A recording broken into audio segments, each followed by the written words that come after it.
साजरा करत असतो. आणि आनंदामध्ये साजरा केल्यानंतर गणपती आपण मिरवून नाचून आणतो, बसवतो. आणि बसवल्यानंतर साधारणतः 10-12 दिवस आपण त्याची पूजा अर्चा त्या ठिकाणी करतो. आणि ही पूजा अर्चा केल्यानंतर आपण त्याला आनंदात त्या ठिकाणी अलविदा करतो.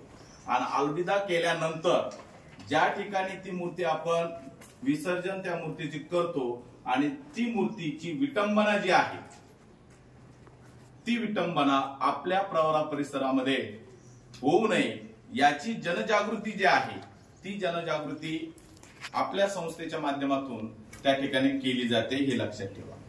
कारण या मूर्त्या किंवा कोणत्याही देवी देवतांच्या मूर्त्या ज्यावेळेस नदीमध्ये, तळ्यामध्ये, वड्यामध्ये त्या ठिकाणी विसर्जित केल्या जातात आणि ते विसर्जित होत असताना त्या मूर्त्या ज्या आहेत त्या प्लॅस्टर ऑफ पॅरिसच्या बनवल्या जातात. आणि या प्लॅस्टर ऑफ पॅरिसच्या मूर्त्या त्या ठिकाणी पर्यावरणाला हानिकारक आहेत.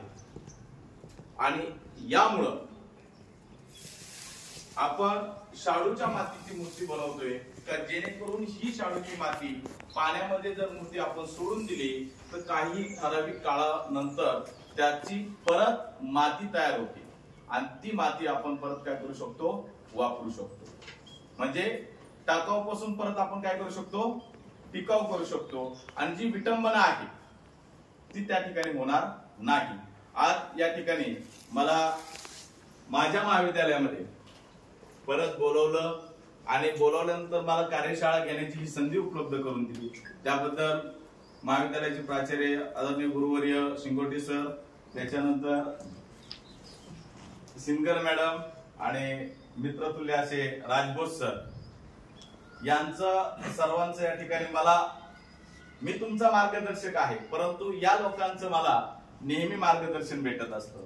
आणि ही कार्यशाळा या ठिकाणी आपण चालू करूयात.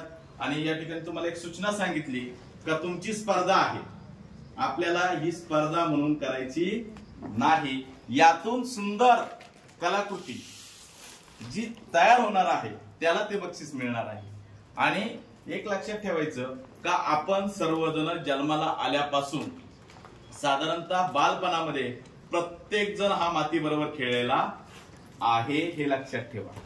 कारण आता बघितलं आल्यानंतर मला जमन का, मला जमन का, मला करता येईल का, गणपती होईल का, सगळेजण गणपती तयार करणार आहेत आणि उत्कृष्ट तयार करणार आहेत. फक्त आपल्याला या अवस्थेतून बाल्य अवस्थेमध्ये जायचं. कोणत्या अवस्थेतून? आता ज्या अवस्थेमध्ये आहोत आपण या अवस्थेतून आपल्याला बाल्य अवस्थेमध्ये जायचंय. आणि त्यावेळेस जसं पावसाळा आल्यानंतर आपण जे काय आपल्या घरासमोर माती वाहून जाते त्याच्यातले मोठमोठे खडे वाळू निघून जाते आणि छोटीशी माती त्या ठिकाणी घेऊन आपण पायावरती काय करतो, त्याला काय म्हणायचं, कोपी तयार करायचो आपण, बरोबर की नाही? किंवा मातीपासून काहीतरी प्राणी, मण्यांची माळ, आपल्याला पाहिजे तसं आपण कृती त्या ठिकाणी करत होतो. त्याच पद्धतीत आपल्याला आजही कृती करायची. आणि एक लक्षात ठेवायचं का कोणतंही शिक्षण घेत असताना ज्यावेळेस आपण पुस्तकी ज्ञान घेतो त्यावेळेस आपल्याला कंटाळा येत असतो, परंतु ज्यावेळेस कलात्मक ज्ञान आपण संपादन करतो त्यावेळेस आपल्याला कोणत्याही प्रकारे कंटाळा येत नाही. त्याचा आनंद जो आहे तो आनंद द्विगुण झालेला त्या ठिकाणी आपल्याला दिसतो. आपण या ठिकाणी आता काय करूया, गणपतीच्या कार्यशाळेला सुरुवात करूया. ठीक आहे. आता फक्त